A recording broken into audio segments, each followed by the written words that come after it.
I think trying to time the market is a bad idea, and here's why. I personally used to think the key to getting rich was timing the market, buying when it's low and selling when it's high. If I could just wait for the crash, then I would invest. Or if I got in early on the next big thing, the next big company, that would be my way out. That's how I would make it big. And, for a while, that mindset really kept me from doing anything. So part one, the mindset trap for me, the funny thing is the market goes up and down, that's as simple as it gets, but trying to predict it, that's a full-time job in and of itself. That's like, especially, like think of day traders, they sit and look at the numbers. They just sit and watch the stock market go up and down all day. And it sounds like a very stressful job. And, even the people kind of like Will mentioned earlier, who do it for a living, they don't always get it right. And, they could always miss the 5 minutes that it shot up. Like they went to go to the bathroom or they went to go make lunch and they come back and they could have made a couple extra dollars on a stock and then it went back down to normal or whatever the case may be. So it just doesn't seem like a very stats driven or always a positive route when you go about doing that. And ultimately what I realized is, I was waiting for the perfect time so I didn't mess up. But in the process, I wasn't doing anything. I wasn't buying anything, nothing was growing, nothing was going down at all. I wasn't in the market. So ultimately what helped me shift away from trying to be perfect and just focus on being consistent, small amounts. Like I've preached this in a lot of my previous videos. You don't have to invest hundreds of dollars at once. If you can't, if it's not possible for you at the moment, just get your feet wet, get comfortable putting some money into an investment that you've done your research on. With those small amounts, make sure it's on a regular basis. Maybe if it's every pay period, maybe it's once a month, every 2 months, whatever the case may be, make it a consistent, regular investment time zone. And then ultimately not stressing over the price. Just focus on your dollar cost average, whether the stock market's through the roof this month or whether it's crashed down and we're in a bear market. You're buying regardless. Ultimately, as you gain more experience, when you notice we are in a bear market or that the stocks have gone down a lot for the week or for the day and you have a little more to invest, I would put more than what you normally do because it always tends to go up. And, thinking like that, kind of mentioning earlier, even when the market dipped, I always reminded myself, this is long term. I'm doing this for the long haul. I'm doing this for at least the next 20, 30 years. So if it goes down for a couple months, I have years for it to come back up.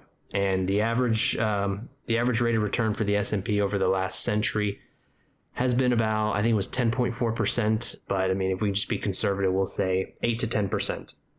It's been a consistent rise. And, thinking like that, doing the research and realizing the annual rate of return on it, that took a lot of pressure off me. And honestly, it helped me sleep better at night, especially the last couple months that we've kind of been in a slight decline market. So, I'm not saying ignore the market. I'm not saying just put your money in blindly and, just don't ever look at your accounts. Still pay attention. Not saying that you should day trade and you should just stare at the stock market all day. I think you'll just go insane with that. But just don't obsess over it the way you started out or maybe the way you used to do it. Because most of the progress I've personally made didn't come from picking at the right moment. It ultimately just came from starting and putting the money in on a consistent basis and just overall watching my portfolio grow, especially when we've had good years or good market booms and seen my investments only make me money. So I do want to share a personal story, especially during the pandemic. I know my dad specifically was telling me, hey, like you need to, the market's crashing right now. Like we're in a bear market. You need to buy buy some stocks, like whatever leftover money you got. Because at the time I was working at Publix, which is a southern grocery store, excuse me. And I was saving a lot of money because I wasn't really going out because a lot of places were closed. And I had a nice chunk of money just sitting in a bank account, not really doing anything for me. And hindsight 2020, I didn't really have much experience in the investment scene back then.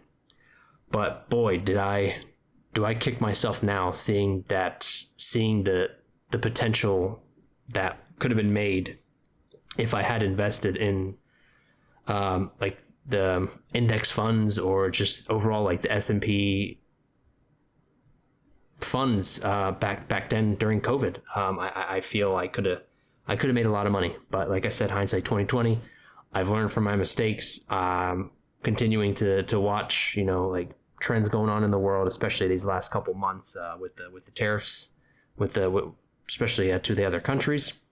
I've been watching the market. I've been smartly investing, especially when the stocks are down. I put a little more money in. So ultimately, what that kind of story is, I'm telling you, like, don't be afraid to put some money in, because at the end of the day, if you buy in at a stock $100 and it drops down to $80, you don't lose any money until you sell. Just remember that little tip. So, just kind of ending the video here, not a super long video for tonight. If you've been holding off because you're scared of bad timing, I get it. I think a lot of us do. We've all been there. Sometimes, you have self-doubts even today, especially myself personally.